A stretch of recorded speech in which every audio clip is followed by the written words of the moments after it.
ടീച്ചറിൻ്റെ കുഞ്ഞുമക്കൾക്ക് നമസ്കാരം. വേറൊരു കൂട്ടക്ഷരം പഠിച്ചാലോ ഇന്ന്? സുഖമാണോ? സുഖമാണോ? പറ. എങ്ങനെയാ പറയാ? എനിക്ക് സുഖമാണ്. എന്തൊക്കെയുണ്ട് വിശേഷം? പറ. നല്ല വിശേഷം. ഓക്കെ. അപ്പോൾ വേറൊരു കൂട്ടക്ഷരം ഏതാണെന്ന് അറിയോ ഒന്ന് പഠിക്കാൻ പോകുന്നത്? ഇതെന്താ? ഇതെന്താ? ഇതെന്താണ്? പറ. പല്ല് അല്ലേ? ഈ പല്ലെന്ന് എങ്ങനെ എഴുതുക അറിയോ? പല്ല് എങ്ങനെ എഴുതാം? പല്ലെന്ന് പഠിച്ചാലോ? വായോ.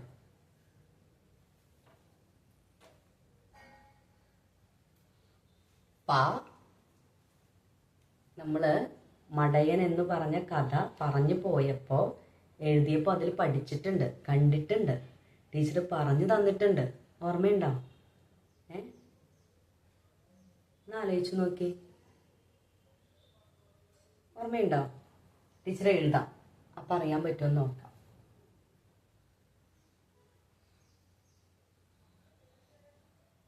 ഓർക്കുന്നുണ്ടോ?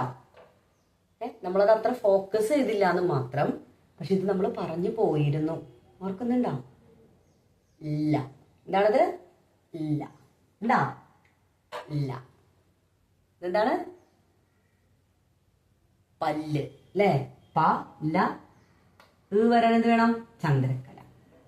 പ ല ല് പല്ല്. എന്താ?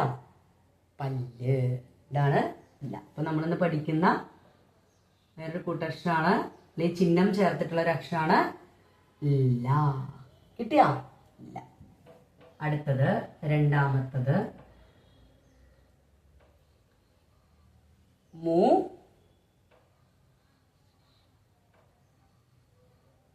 ഇല്ല. അപ്പൊ എന്താ? മു ല മുല്ല. എന്താണ്? ജാസ്മിൻ അല്ലേ? മുല്ലപ്പൂവ് അല്ലേ? അതാണ് ജാസ്മിൻ. ഓക്കെ.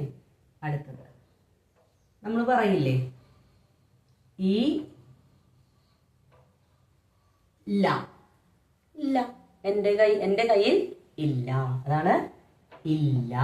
കിട്ടിയാ? ഇല്ല.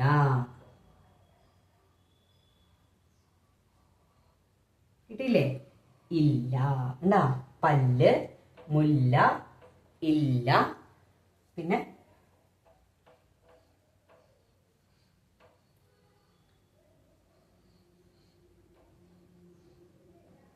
പുല്ല്, ഗ്രാസ്. പുല്ല്. എന്താണ്? പുല്ല്.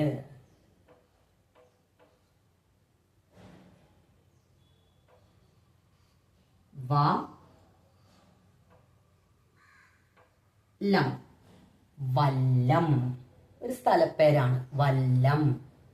ആലപ്പുഴ, കോട്ടയം അങ്ങനെയൊക്കെ പറയുന്നത് പോലെ ഒരു സ്ഥലപ്പേരാണ്, ഒരു സ്ഥലത്തിന്റെ പേരാണ് വല്ലം. ഓക്കെ.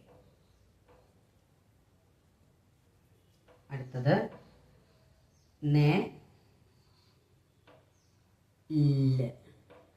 എന്താ? നെല്ല്. കണ്ടാ? എന്താണ് നെല്ല്? നമ്മൾ കഴിക്കുന്ന ചോറില്ലേ?